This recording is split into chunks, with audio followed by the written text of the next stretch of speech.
सच्चाई यही है कि बीते 10 सालों में नरेंद्र मोदी ने किसी सरकारी योजना में मुसलमान या हिंदू देखकर फायदा नहीं पहुंचाया बॉस। बावजूद इसके मुसलमान को भड़काने के लिए सबसे आसान रास्ता है मोदी का नाम ले लेना। पर नरेंद्र मोदी का देश को लेकर जो विजन है वो इन बातों से प्रभावित नहीं होता। आप खुद देखिए कि एक तरफ पत्थरबाजों को लेकर देश में चर्चा गर्म है, दूसरी तरफ ऐसे पत्थरबाजों पर बुलडोजर चल रहा है, तीसरी तरफ वक्फ बिल को लेकर मुसलमानों को सड़क पर उतारने की तैयारी किए बैठे हैं ओवैसी एंड कंपनी। लेकिन नरेंद्र मोदी का हिसाब क्लियर है, धर्म देखकर ना तो सजा रुकेगी और ना ही सौगात। कानून तोड़ेंगे, दंगा करेंगे, पत्थरबाजी करेंगे तो सजा तो मिलेगी बॉस। बुलडोजर भी चले फिर चाहे कोई किसी धर्म का। इस तरह किसी योजना का कोई लाभार्थी होगा तो उस तक फायदा जरूर पहुंचेगा, चाहे वो किसी भी धर्म का। पीएम मोदी के एक दाव से इंडी गठबंधन में ऊपर से नीचे तक करंट दौड़ गया आज, क्योंकि एक तरफ तो पीएम मोदी हिंदुओं को एकजुट कर रहे हैं, दूसरी तरफ इंडी गठबंधन के पास बचा कुचा मुस्लिम वोट बैंक है। अब उसमें मुस्लिम तुष्टीकरण की जो दुकान इंडी अलायंस चलाता है उसको भी नरेंद्र मोदी उसका शटर गिराने पर लग गए। उनके बैक टू बैक एक्शन से इंडी गठबंधन का बीपी बढ़ रहा है, क्योंकि आप देखिए पीएम मोदी मुस्लिम समुदाय में पिछड़े और कमजोर लोगों के लिए क्या क्या कर रहे हैं। पहला बड़ा कदम तो वक्फ संशोधन बिल लेकर आ रहे हैं, जिससे गरीब मुसलमानों को वक्फ संपत्ति का वो फायदा मिल सकेगा जो अब तक उनसे दूर था। भ्रम फैलाने वाले फैलाते रहे, लेकिन सच्चाई यही है कि गरीब मुसलमान का फायदा होगा। दूसरा, पीएम मोदी अब ईद पर मुसलमानों को बड़ी सौगात दे रहे हैं। 32 लाख गरीब मुसलमानों को एक स्पेशल किट बांट रहे हैं, जिसे सौगाते मोदी का नाम दिया गया है। अब इससे इंडी गठबंधन वाले तनाव में है कि भाई मुसलमानों में अगर मैसेज चला जाएगा कि भर भर कर एक मुश्त वोट तो वो इंडी अलायंस और विपक्षी पार्टियों को देते हैं और गिफ्ट मोदी दे रहे हैं, तो फिर भैया कहीं कहानी ना पलट जाए। अब कहां तो इंडी गठबंधन ये प्लान बनाकर बैठा है कि वक्फ संशोधन बिल के नाम पर, औरंगजेब के नाम पर मुसलमानों को भड़काएंगे, मोदी के खिलाफ सड़क पर लाएंगे, वोट को इनकैश कराएंगे। लेकिन बीजेपी के सौगाते मोदी कैंपेन ने विपक्ष की प्लानिंग पर कहा जा रहा है पानी फेर दिया। इसलिए विपक्ष अब पीएम मोदी के इस नए दांव पर भड़का हुआ है, बौखलाया हुआ है। अच्छा, नरेंद्र मोदी ने ऐसा क्यों किया आपको यह भी समझना होगा, आज वो आगे बताऊंगा। लेकिन विपक्ष चाहता है कि गरीब और पिछड़े मुसलमान पीएम मोदी की इस सौगात से मुंह फेर लें। इसलिए विपक्ष नेता अब यह नैरेटिव फैला रहे हैं कि ये तो वही बीजेपी है जो अपने राज्य में मुसलमानों के घर पर बुलडोजर चलाती है। अरे भाई, तो वो पत्थर चलाएंगे तो उनको माला बनाया जाएगा क्या? लेकिन जो पत्थर नहीं चला रहा है उसको गिफ्ट मिल रहा है, उसको घर मिल रहा है, उसको बिजली मिल रही है, उसको वजीफे मिल रहे हैं। यही तो क्लियर मैसेज है भारत में भाई। लॉ एंड ऑर्डर से चलोगे तो गिफ्ट मिलेगा, नहीं तो बुलडोजर खड़ा है बाहर। विपक्ष कह रहा है कि मुसलमानों को यह गिफ्ट का किट देने का नाटक कर रही है बीजेपी। एक बार देखिए मुसलमानों को पीएम मोदी की नई सौगात पर कैसे बवाल मचा है, फिर बताता हूं कि सौगातें मोदी वाली इस किट में क्या है जिससे टूल किट वाले परेशान हैं, और क्या इससे मुसलमानों में ही दो फाड़ हो जाएगा क्या।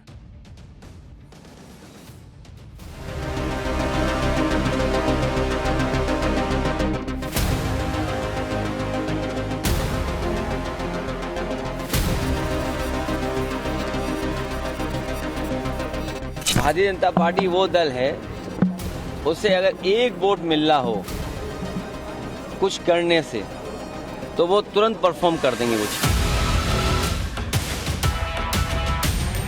भाई क्या देंगे, ईडी देंगे नहीं देंगे, उससे कोई लाभ होने वाला नहीं। इनकी नकली राष्ट्रीयता दुनिया जानती है। नरेंद्र मोदी जी का विकास का मसौदा कभी भी वोट का सौदा नहीं रहा है। प्रधानमंत्री जी सौगात ने शिक्षा की, प्रधानमंत्री जी सौगात ने सुरक्षा की। तो लोगों का माइंड डाइवर्ट करने के लिए ये सब। जब हमारे अल्पसंख्यक मोर्चे कार्यकर्ता जाएंगे तो प्रधानमंत्री श्री नरेंद्र मोदी जी की तरफ से एक किट देंगे।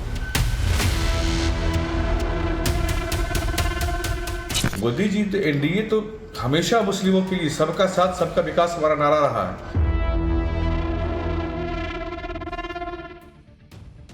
सौगाते मोदी, ये वो गिफ्ट है जिस पर कैसे बवाल मचा है वो आज आपको दिखाऊंगा। पहले देखिए कि बीजेपी का सौगाते मोदी अभियान है क्या। सौगाते मोदी योजना के जरिए बीजेपी गरीब मुसलमानों को एक स्पेशल किट देगी। 32 लाख गरीब मुसलमानों को सौगाते मोदी किट दिया जाएगा। 32,000 पार्टी पदाधिकारी 32,000 मस्जिदों से संपर्क करेंगे। ईद के मौके पर गरीब मुसलमानों को सौगाते मोदी किट दिया जाएगा। किट में चीनी है, चावल है, तेल है, ड्राई फ्रूट्स है, कपड़े भी शामिल हैं। किट में महिलाओं के लिए सूट का कपड़ा और पुरुषों के लिए कुर्ता पायजामा होगा। इसके अलावा जिला स्तर पर ईद मिलन समारोह के भी आयोजन किए जाएंगे। 500 से 600 रुपए की यह सौगाते मोदी किट सिर्फ ईद तक सीमित नहीं है। बीजेपी अल्पसंख्यक मोर्चा गुड फ्राइडे, ईस्टर, नवरोज और भारतीय संवत नववर्ष पर ऐसे तोहफे बांटेगा। कैंपेन की शुरुआत दिल्ली से हुई। जरा देखिए क्या हुआ वहां पर जब यह किट बांटने की बात आई। फिर आपको बताऊंगा कि कैसे मोदी के इस गिफ्ट ने इंडी के नेताओं में भाई आग लगा दी। देखिए पहले। सौगाते मोदी इसमें लिखा हुआ है। सौगाते मोदी के अंतर्गत गरीबों में सहायता किट वितरित की जाएगी। इसमें डेट डलेगी। इसमें आप देख सकते हैं ये बीच में लोगो बना हुआ है सौगाते मोदी, और इसमें प्रधानमंत्री का भी आपको फोटो नजर आएगा। इसमें आपको जेपी नड्डा का भी फोटो नजर आएगा। और देखिए इस किट में सेवइयां हैं जो कि सेवइयों का, ये ईद जो है सेवइयों का त्योहार है। इसमें आपको ये नजर आएगी। हम ये किट अभी निकाल कर आपको दिखाते हैं क्या क्या है, फिर इसको हम अंदर रखेंगे। उसके बाद में देखिए ये दाल आपको यहाँ पर नजर आएगी। दाल भी दी जा रही है इस किट में सेवइयों के साथ में दाल, और फिर सबसे बड़ी चीज है चीनी, क्योंकि सेवइयां जब बनेगी तो चीनी से मिठास आएगी। जरूरतमंद मुसलमानों के लिए सौगाते मोदी कार्यक्रम पूरे देश में चलेगा। लेकिन जैसे ही ये बात सामने आई, भाई बिहार में आने वाले दिनों में चुनाव है, तो वहां हड़कंप मच गया, क्योंकि बिहार में इसी साल चुनाव है और वहां 17% मुस्लिम आबादी है, जिसको आरजेडी माने बैठी है कि ये तो हमको छोड़ के जाएंगे नहीं।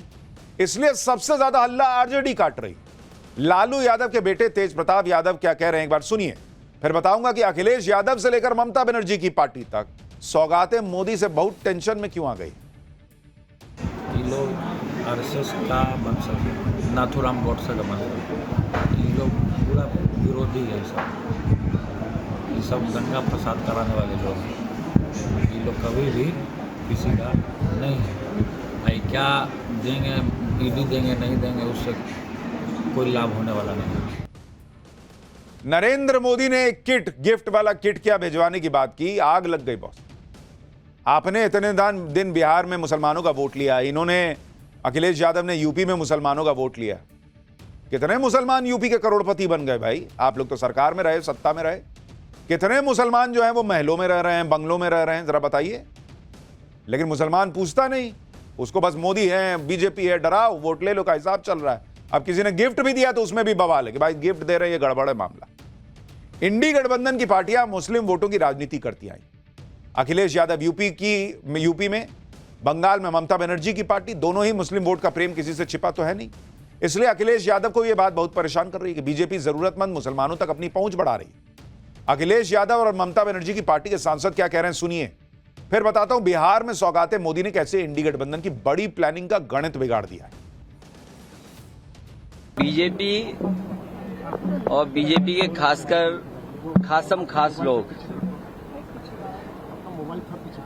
जो इतने सम्मान के साथ, इतने प्रेम के साथ त्योहार अगर मनाना चाहते हैं तो सभी त्योहार मनाने चाहिए। समाजवादियों का हमेशा ये पक्ष रहा है कि सभी त्योहार मनाने चाहिए, किसी भी धर्म के हों। खुशी की बात है कि भारतीय जनता पार्टी अब मनाने लगी है बड़े पैमाने पर, और भारतीय जनता पार्टी वो दल है, उसे अगर एक वोट मिल रहा हो कुछ करने से तो वो तुरंत परफॉर्म कर देंगे वो चीज। इससे बड़ा मजाक और क्या हो सकता है। हम मगरमच्छ के मुंह को देखिए, खोलता है, दांतें लगती है, ऐसे लग के कितना अच्छा हंस रहा है, उसके पास लोग जाते हैं वो निकल जाता है। वही हाल है बीजेपी का, केवल झूठ बोलना, इसके अलावा कुछ नहीं करना। इनकी नकली राष्ट्रीयता दुनिया जानती है। अखिलेश यादव कह रहे हैं कि बीजेपी को किसी काम से एक वोट भी मिलेगा तो वो काम कर देते हैं। इसका मतलब वो मान रहे हैं कि इस काम से वोट मिल सकता है, बीजेपी मान रही है। यही इन लोगों की दिक्कत है। इनको लग रहा है कि इससे कहीं मुसलमान जो है वो दो फाड़ ना हो जाए, कहीं कुछ मुसलमानों को ऐसा ना लग जाए कि यार नरेंद्र मोदी को लेकर जो बोला है वो तो मामला गड़बड़ लग रहा है। ये आदमी तो घर भी दे रहा है, बिजली भी दे रहा है, राशन भी दे रहा है और गिफ्ट भी भिजवा रहा है। मुसलमानों को पीएम मोदी के गिफ्ट से कांग्रेस भी तनाव में। वक्फ बिल पर खून बहाने की बात करने वाले कांग्रेस सांसद इमरान मसूद कह रहे हैं कि देना है तो शिक्षा दो, सुरक्षा दो।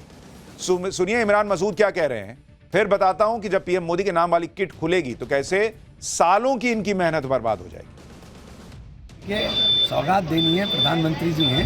प्रधानमंत्री जी के इस गेस्टर का मैं स्वागत करता हूँ। और प्रधानमंत्री जी को अगर सौगात देनी है तो प्रधानमंत्री जी सौगात दें शिक्षा की, प्रधानमंत्री जी सौगात दें सुरक्षा की, प्रधानमंत्री जी सौगात दें सम्मान की। प्रधानमंत्री जी मुसलमान को वो चीज़ है जो मुसलमान को ज़रूरत है। ये जो शिक्षा और दूसरी सौगातें मांग रहे हैं कांग्रेस के सांसद और कह रहे हैं कि इन सौगातों की मुसलमान को जरूरत है, तो 75 साल हो गए आजादी के, उससे ज्यादा ही हो गए, 60 साल तो कम से कम कांग्रेस ने राज किया होगा। ये सौगात मुसलमानों को क्यों नहीं दी? क्यों मुसलमानों को आज भी गरीब और अशिक्षित बनाकर छोड़ा हुआ है? और फिर भी मुसलमान का भर भर के वोट लेते हैं किस बात पे कि हम तुमको बचा के रख रहे। किससे बचा के रख रहे बॉस? खुद क्यों नहीं दिया ये सौगात 70 सालों में भाई? ना मुसलमान पूछेगा ना ये बताएंगे। इमरान मसूद कह रहे हैं कि देना है तो मुसलमानों को शिक्षा दो, सुरक्षा दो, सम्मान दो। ऐसी बातें कहने का मतलब यह है कि जैसे मुसलमानों को मोदी राज में कुछ मिलता ही नहीं। खुद तो दिए नहीं, लेकिन नरेंद्र मोदी ने मुसलमानों के लिए जैसे कुछ किया ही नहीं ये दिखा रहे हैं। लेकिन नरेंद्र मोदी ने मुसलमानों के लिए जो किया वो इनको दिखेगा नहीं, और दिख भी रहा है तो दिखाना नहीं चाहेंगे, क्योंकि नरेंद्र मोदी ने कभी मुसलमानों के नाम पर इनकी तरह तुष्टीकरण की राजनीति नहीं की, वोट बैंक की तरह इस्तेमाल नहीं किया, मुस्लिम वोट के लिए हाथ नहीं फैलाए, भड़काने वाली राजनीति नहीं की, पत्थर उठाने और दंगा करने वालों को उकसाया नहीं, वोट ना मिलने पर बदले की भावना से काम नहीं किया। जो लोग पूछ रहे हैं कि मुसलमानों को किट देने से क्या ही हो जाएगा, क्योंकि उनको लगता है कि भाई ये कुछ भी दीजिएगा, ये मुसलमान वोट तो नहीं देगा। ये वही लोग हैं जो कहते हैं कि मोदी ने मुसलमानों के लिए कुछ नहीं किया, जबकि सच साबित सब जानते हैं कि नरेंद्र मोदी ने अपनी किसी भी स्कीम में न धर्म देखा न जाति। नरेंद्र मोदी ने गरीबों के लिए 2 करोड़ 31 लाख घर बनवाए, उसमें 31% घर अल्पसंख्यकों के। नरेंद्र मोदी किसानों के खाते में डायरेक्ट जो पैसा भेजते हैं उसमें 33% लाभार्थी अल्पसंख्यक है। प्रधानमंत्री उज्ज्वला योजना में 37% लाभार्थी अल्पसंख्यक थे। प्रधानमंत्री मुद्रा योजना में 36% लाभार्थी अल्पसंख्यक। यानी कहने को तो नरेंद्र मोदी ने यह किट आज भिजवाया है, लेकिन मुसलमान को मिल सब रहा है। और नरेंद्र मोदी का हिसाब यह है कि बॉस मैं तो प्रधानमंत्री हूं, जब योजना चलाऊंगा तो ये थोड़ी है कि मुसलमान को कहूंगा तुम हटो, तुमको नहीं दूंगा, ये सब हिंदू को जाएगा। ऐसा नहीं है बॉस। हाँ, कुछ दल ऐसा करते रहे कि मुसलमान को अलग से दे दो, रिजर्वेशन तक दे दो भाई। अब तो ये भी हो गया कि भाई उसके लिए संविधान बदलना पड़े तो बदल दो, लेकिन नरेंद्र मोदी का यह हिसाब नहीं है। अल्पसंख्यक समुदाय में ज्यादातर मुस्लिम समुदाय के लोग होते हैं जिन्हें नरेंद्र मोदी की योजनाओं का फायदा मिल रहा है। आप देखिए कि ईद के त्योहार पर पीएम मोदी की तस्वीर लगी किट जब जरूरतमंद मुसलमानों के परिवारों तक पहुंचेगी, जब वो किट खुलेगी, तो इतने सालों तक मोदी के नाम पर जो मुसलमानों को भड़काया गया वो नैरेटिव कमजोर नहीं पड़ेगा। बीजेपी नेता भी यही कह रहे हैं कि नरेंद्र मोदी का विकास का मसौदा कभी वोट का सौदा नहीं रहा।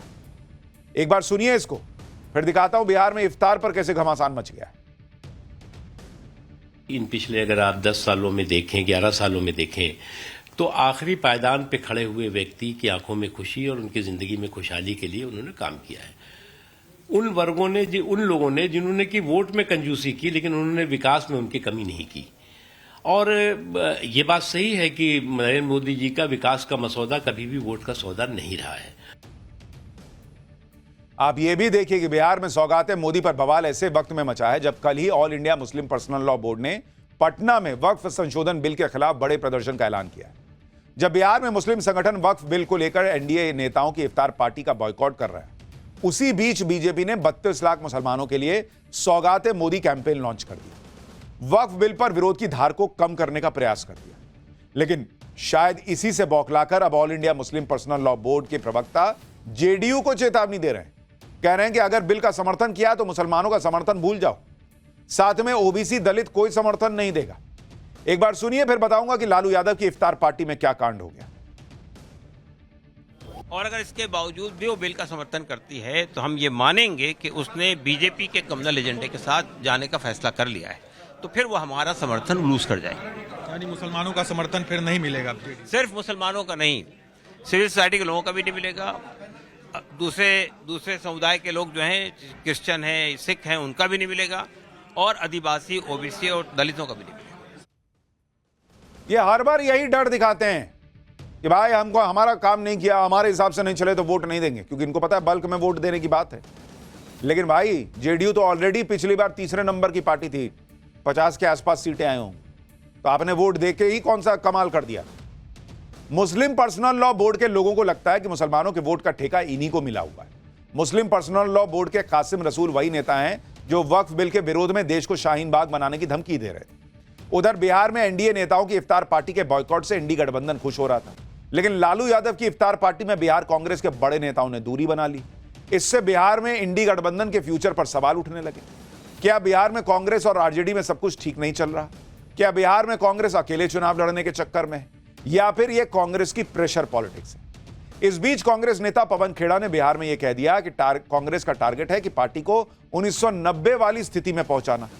इस पर जब पत्रकार ने पूछा कि 1990 में तो कांग्रेस अकेले चुनाव लड़ती थी, तो क्या फिर आप इसका मतलब अकेले चुनाव लड़िएगा? इस पर पवन खेड़ा कोई साफ जवाब नहीं दे पाए। सुनिए क्या हुआ वहां पर।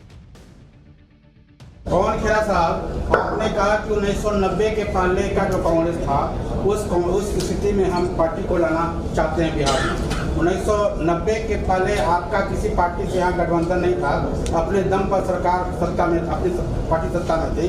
तो क्या यह माना जाए कि जो विधानसभा चुनाव होगा 2025 में, लास्ट में अक्टूबर नवंबर में, तो आप किसी पार्टी से गठबंधन नहीं करेंगे? आप सवाल किसी भी समय पूछ सकते हैं, जवाब का समय आता है तब सब जवाब दिया। मैंने कहा आप सवाल किसी भी समय कोई भी सवाल पूछ सकते हैं, ये आजादी कांग्रेस पार्टी हमेशा मानती है पत्रकारों के पास है, लेकिन सही सवाल का जो सही जवाब है उसका एक सही वक्त। इनसे पूछिए सवाल तो ये सही सवाल का सही समय पे सही जवाब देंगे, लेकिन ये जो सवाल पूछ लें किसी से भी घूम फिर के, उसका जवाब तुरंत मिलना चाहिए, नहीं तो सामने वाला भाग रहा है उस सवाल से। हालांकि आज जब राहुल गांधी और कांग्रेस अध्यक्ष मल्लिकार्जुन खड़गे ने बिहार कांग्रेस के नेताओं के साथ बैठक की, तो प्रदेश अध्यक्ष से लेकर प्रभारी और विधायकों ने आरजेडी के साथ गठबंधन की वकालत की। साथ में यह भी कहा कि गठबंधन में सम्मानजनक सीटें मिलनी चाहिए। एक तरफ बिहार में वक्फ बिल से लेकर इफ्तार और सौगात मोदी का मुद्दा गर्म है, दूसरी तरफ बिहार नीतीश कुमार और लालू परिवार के बीच भी जबरदस्त तू-तू मैं देख रहा है। बिहार में बजट सत्र के दौरान आज विधान परिषद में भारी हंगामा हो गया। सदन की कार्रवाई जैसे ही शुरू हुई, आरजेडी सदस्य आरक्षण के मुद्दे पर हंगामा करने लगे। आरजेडी के नेता हरी टी शर्ट पहनकर सदन में आए थे। इस पर नीतीश कुमार भड़क गए और पूर्व सीएम राबड़ी देवी को खूब सुनाते। देखिए कैसे नीतीश कुमार भड़क गए। लोगों का पार्टी जो है, अरे बैठो ना, तोरा कौन सी है, तोरा कौन सी, सुन लीजिए, तेरा हस्बैंड का है, तोरा कौन सी है, बैठा तू, तोरा कौन सी जो है सो हस्बैंड का है। तो बड़ा देख लीजिए सबको कि सब लोगों को कहा कि यही पहन के चलो।